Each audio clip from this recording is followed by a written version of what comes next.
سلام. امروز 4 اسفند سال 1402. امروز برای فانش هم که شده قبلا شرکت کرده بودم. امروز یه دور رفتم دوباره ارشد دادم. خیلی خوب بود. حالا فان بود واقعا. مثلا هیچ درسی براش واقعا نخوندم کتاب تخصصیمو و رفتم ببینم حالا محک بزنم خودم چه چیزایی از دوران کارشناسیم که چند سال قبل تموم کردم قبل سربازی چقدر یادم مونده، چه کاری میتونم بکنم و اینکه حالا یه واقعیتی هستش که من اگه بتونم روزانه دوباره قبول شم دیگه مجبور نیستم پول رهن و خونه رو بدم و چه میدونم غذای صرف دانشگاه هم هست، چه بهتر میرم فقط از غذا صرف دانشگاه استفاده میکنم یا مثلا بی خیال این اوضاع هم میشم دیگه. تو این گرونی چرا پول اجاره انقدی و نمیدونم رهن انقدی آدم باید بده. چیز خوبیه. دروغ چرا؟ اگه قبول بشم واقعا فکر کنم امتحانش بکنم. خیلی مسئله و مشکلی با خوابگاهی بودن ندارم. من از 18 سالگی که یادمه تو خوابگاه بودم و اصلا خیلی سخت نیست برام که الان دوباره مثلا خوابگاهی شم. چیز وحشتناکی نیست. هم اتاقی داشته باشی. تازه اتفاقا خیلی هم آدم سرگرم میشه. و خب امروز خواستم در مورد زبان حرف بزنم همونطوری که از تایتل هست و خب چیز نصیحت‌واری من نمیتونم بگم چون من خودم تو مسیرش هستم، ولی خب دوست دارم مثلا از تجربیاتی از چیزایی که میدونم بگم. الان شاید اشتباه باشن، شاید غلط باشن، ولی خب این که من دیدم اینجوریه واقعا. خب یکی از اعصاب خردکننده مسائلی هستش که اونایی که خب الان زبان انگلیسی زبان نیستن برای تحصیل تو خارج از کشور، مهاجرت یا هر چیزی، این زبان هستش که یه ذره اعتماد به نفسشون رو پایین میاره. یعنی شما که با اینجوری فصیح داری مثلا با زبان خودت صحبت میکنی، همونجوری میتونستی اگه انگلیسی صحبت بکنی، همونجوری میتونستی انگلیسی تایپ بکنی، بنویسی، کارهای علمی انجام بدی یا هر نامه اداری بنویسی یا هر چیزی، شاید مثلا 70% اون قضیه مشکلات تحصیل و کاری و اینا برطرف بشه، 30% میره روی دیگه مهارت و علم تو تلاش خودت و فلان. احساس میکنم خیلی بالای 50%، خیلی هم مثلا ریلکس میتونم بگم 70% مشکلات و اون بدون اعتماد به نفس نداشتن و این چیزا روی زبان برمیگرده. حالا یه چیزی هست، فرق بین آزمون زبان و زندگی کردن با زبان انگلیسیه. چیزی که من از اطرافیانم دیدم، چیزی که من از ولاگرایی که حالا تو کشورهای خارجی رو انگلیسی زبان دارن یا هر زبان دیگه فقط انگلیسی نه دارن زندگی میکنن، اینه که قشنگ مشخص میکنه وقتی تو محیط فارسی داخل ویدیوهاشون میان بیرون و دارن مثلا یه اینتراکشنی میکنن با آدمای دور و برشون، حالا یه کافه دارن میرن یا یه جایی دارن میرن یا یه حرفی دارن میزنن همزمان توی ویدیوهاشون، هرچند 99% مکالمات کلا فارسی هستش، چیزایی رو میبینم که مثلا خیلی خوشایند نیست.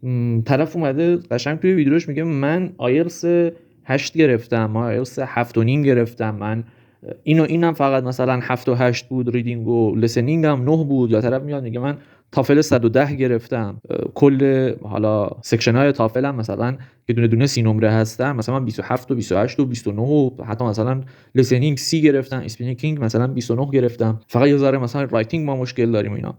ولی وقتی تو این چیزا داریم میبینیمشون نه انگلیسیشون خوب نیست و خیلی هاشون حالا خودشون هم میان میگن ناله میکنن، میگن خیلی بعضی وقتا روزای اول هیچ نمیفهمیم، منگیم، سخت صحبت کردن، استرسش داریم که مثلا تو محیط حالا میری تو محیط و زبان انگلیسی یه جوری احاطت میکنه، مثل زمانی نیست که توی ایران بودی و داشتی برای آزمون میخوندی. آره واقعا همینجوره. اصلا نمره زبان، نمره آزمونای تافل، آیلتس و هر چیزی هیچ ربطی با زندگی کردن با اون حالا زبان اون کشور فرق نمیکنه، نداره. یعنی اصلا هیچ حالا ببخشید فرقی نداره، منظورم اینه که هیچ سنخیتی با هم دیگه ندارن. کسی که نمره آزمونش بالا باشه قرار نیست خوب بتونه انگلیسی صحبت بکنه توی اون کشور تو موقعیت‌های مختلف یا خیلی چیزا رو بدونه. و واقعا من نمیدونم چرا مثلا اینقدر کلیک شده فقط رو نمره زبان، در حالی که نمره زبان فقط برای گرفتن پذیرشه. یعنی طرفی که 6.5 7 بگیره تقریبا دیگه، اگه 7 به بالا آیلتس بگیره و مثلا تافل 100 به بالا بگیره دیگه میره سمت رزومه. استاد خیلی دیگه سر یه نمره و نیم، اگه بخصوص تو مقطع‌های بالا دیگه کلیک روی این نمی‌کنن واقعا که مثلا بگن اوه این 115 شده زبانش، این 110 شده به خاطر این 5 نمره فکر کنم این. استاد معمولا استادا علمی بررسی میکنن، میگن توانایی زبانش خوبه، اوکیه، میتونه از پس کاراش بر بیاد، استانداردن بر اساس نمره اون زبان. حالا رزومه‌شو نگاه بکنیم، آره مثلا کارهای آزمایشگاهی، لب، مقاله، هر چیزی، اینا چه جوریه؟ یعنی استادی که باید خیلی مثلا حالا دانشجوی بین‌المللی نگرفته باشه از این کارا بکنه، استادی که مثلا یه استاد 2-3 بار دانشجو گرفته باشه برای پروژه‌هاش، برای مقطع مقطع دکترا و ارشد قشنگ متوجه میشه که اصلا دانشجو رو نباید بر اساس مثلا اون 2-3 نمره زبان مقایسه کرد، چه بسا دانشجویی که نمره زبانش مثلا همون مرز هستش کلی تکنیکای آزمایشگاهی بلد باشه و کلی بهتر اون مصاحبه رو انجام داده باشه، خیلی فوکس رو نمره نمیکنن. مثل همونی که اگه دانشجو یکیشون معدل 18 یکیشون 17 و نیمه، این نمرات یه بیسی دارن نشون میدن. آره خیلی زیاد باشه استاد تصمیمش اونجوری میگیره، ولی نزدیک باشن، مثلا دو تا دانشجو باشه یکی 17 و نیم یکی 18، رو معدل کلیک نمیکنه، واقعا روی اون رزومه‌ش داره کلیک میکنه. و این فقط برای تحصیلی، خیلی هستن مهاجرت کاری میکنن و خب 6 و نیم 7 بگیرن برن تمومه، اصلا امتیازش رو گرفتن و رفتن.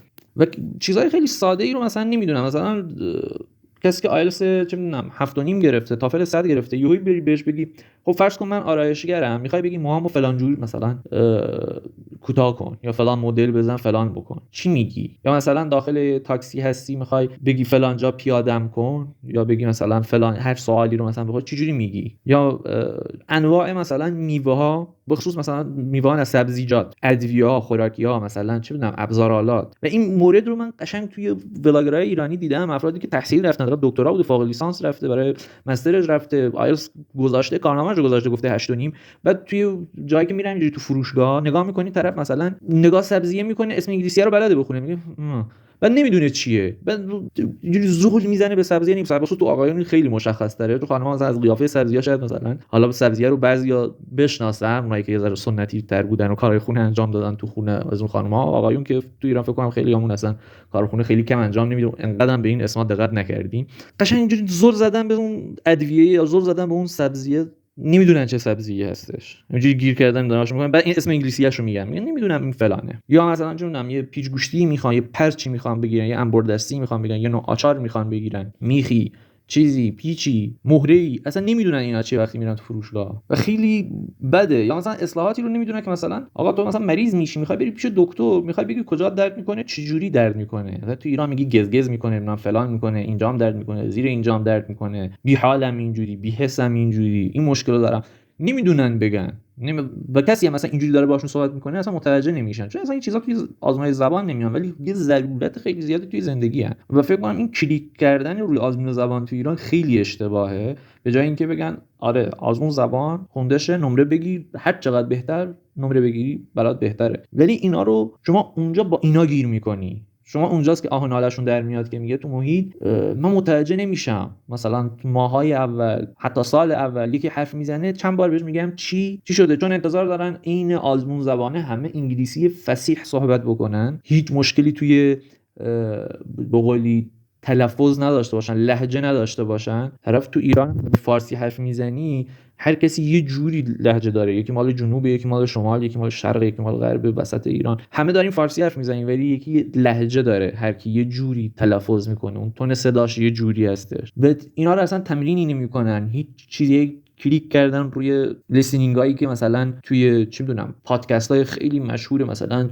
تلویزیون، اخبار، یا یه مستند طرف انگلیسی کاملا فصیح و مثلا رسمی داره حرف میزنه، یا مثلا سوالات آزمون زبانه هستن که خیلی بدون نویز، بدون هیچ چیزی دارن اون سوال رو مطرح میکنن، دارن موضوع رو دارن میگن و میگن او اوکی ما انگلیسیمون خیلی خوبه.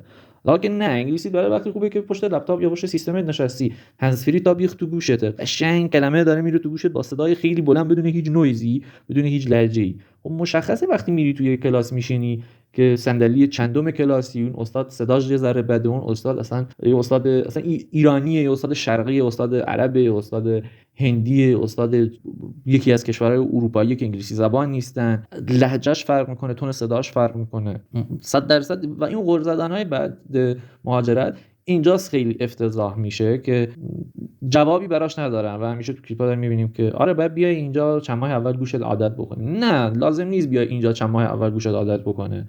شما اگه تو ایران اسم اون سبزیجات رو میخوندی، اسم اون چیزای ضروری، اون اصطلاحاتی که لازمه تو روزمره به کار ببره رو نگاه میکردی، همه چیز هست تو اینترنت، هر آیدمی برای هر کشوری، همون آیدم میشه همون اصطلاحات برای هر کشوری هست، برای هر شهری هست، آیدم‌های کوچه بازاریشون حتی، یا مثلا یه سری رفرنس دادن‌هاشون به یه سری چیزا، تاریخشونه، ورزششونه، یا هر چیزی بتونی ارتباط اجتماعی بگیری اونجا. نه اینه کتاب بخوای بری اونجا حرف بزنی انتظار داشته باشی همه هم عین داخل کتابا و چه میدونم خبرگزاری‌های رسمی و پادکست‌ها و مستندهای عجیب غریب بیان باهات صحبت بکنن. همه عادی دارن صحبت میکنن اونجا. ما این که غیر عادی داریم انگلیسی یاد میگیریم و این رونده باید فرق بکنه. یه چند ساعتی رو، یه چند دقیقه‌ای رو حداقل تو طول روز، تو طول ماه چند ساعتی رو اختصاص بدیم به این که گوشمون عادت بکنه اون اصطلاحات رو یاد بگیریم. خیلی این مسئله رو تو بخصوص توی کامیونیتی ایرانی که اونجا هستن و هی ویدیو میدن بیرون، اونایی که سوشال میدیا هستن و کسایی که سوشال میدیا هستن تازه خیلی دارن تلاش میکنن که هیچ نقطه ضعفی از خودشون اونجا خیلی نشون ندن و بعداً جلو دیده خیلی هستن، خانواده، فامیل، فلان، همه چی، خیلی نقطه ضعفای اونجوری نشون ندن. بازم داریم میبینیم، گوشه کنار داریم این چیزا رو میبینیم و این فکر کنم یه مشکلی هستش که بعد به نظرم برطرف بکنن. یه چند روز پیشم یه حالا آپدیتی در مورد زبان خودم بگم، بعداً خودم اگه اینو شنیدم بدون وضعیتم چجوری بوده یکی دو سال قبل مهاجرت و حالا یکی دو سال که نه، من 7 ماه دیگه باید آزمون بدم برای اپلای دیگه. این پاییز باید یه آزمون بدم تافل تا ببینم وضعم چجوریه. ماک دادم، ریدینگم شد 17. مشکلم بیشتر رو بی‌دقتی بود، هی پاراگرافا قاطی می‌کردم. مشکل یه ذره زمان داشتم به خاطر این رو هی قاطی می‌کردم، هی تمرکزم به هم می‌ریخت توی ریدینگ و 17 هم خیلی کمه، یعنی واقعا 17 حالا انتظار داشتم حداقل بالای 20 بگیرم ولی خب 17 کمه و باید خیلی. بعد توی لغاتم واقعا مشکل نداشتم، همین قضیه عدم تمرکزه. هی مثلا یه خط رو 2-3 بار میخوندم، دیدی همینجوری اصلا کتاب واسه مدرسه، دانشگاه، هر چیزی آدم میخوند چند بار خط رو میخوند، دهنش میجنبید، کلمه‌ها رو تو مغزش داشت میگفت ولی هیچی نمیفهمید. بعد یهو به خودش چرا من هی دارم اینو میخونم هیچی متوجه نمیشم. از این داستان برام پیش میاد، نمیدونم چجوری واقعا باید برطرف بکنم. خیلی باید این مسئله رو درست بکنم. لیسنینگ 21 شدم که خیلی ناراحت شدم چون کل نمراتمو اون جاهای دست دادم که باید چند سوالات 2 نمره‌ای هم باید مثلا به 2 گزینه، یعنی جواب یه گزینه نیست، مثلا 2 تا گزینه است، 3 تا گزینه است. هر سری یه گزینه رو اشتباه می‌زدم، مثلا میگفت 3 تا از این چیزا رو انتخاب بکن، بعد مثلا من 2 تا درست می‌زدم، یه دونهشون اشتباه می‌زدم، یا مثلا یه دونهش اشتباه می‌زدم 2 تا درست می‌زدم. بعد برای خب حالا یه جوری تنبیه خودم باشه کل نمره رو کم کردم، شدم 21. یعنی اگه اونجوری حساب می‌کردم تقریبا نزدیک 25 می‌شدم و اگه این مسئله 3 گزینه‌هایی رو که مثلا چند گزینه داری انتخاب می‌کنی که درستن از اون سوال، اگه اینو برطرف می‌کردم و برطرف بکنم نمرم میشه 27. یعنی نمرم 27 میشه. 3 تا سوال بودن، یکی 2 نمره داشت 6 نمره و خب این 3 تا سوال من مثلا توشون یه دونهشون اشتباه می‌زدم، خلاص نمره رو از دست می‌دادم. ولی برای خودم اینجوری حساب می‌کنم. ولی خب اگه این مشکل رو برطرف بکنم، دقتمو یه ذره ببرم بالاتر، 27 رو میتونم بگیرم. مشخصه تو لیسنینگ میتونم 27 حداقل میتونم خیلی راحت بگم 25 به بالا میتونم. اسپیکینگ و رایتینگ هم چون ماکو من خودم واسه نرم افزارها اینا زدم، خیلی روی اسپیکینگ و رایتینگ مانور ندادم. مثلا همینجوری نگاه سوالاش کردم، جواب خاصی ندادم. فعلا میخوام تا 1-2 ماه فقط روی رایتینگ و لیسنینگ کار بکنم، خیلی مثلا بهتر که حداقل نمراتشون رو برسونم به بالای 25. هر سری که دارم آزمون از خودم میگیرم یه ذره آرامش مغزی داشته باشم، یهو همه رو دارم جواب میدم، همه زیر 20 و همه نزدیک 20 بگیرم، یه ذره اعصاب خورد کنه.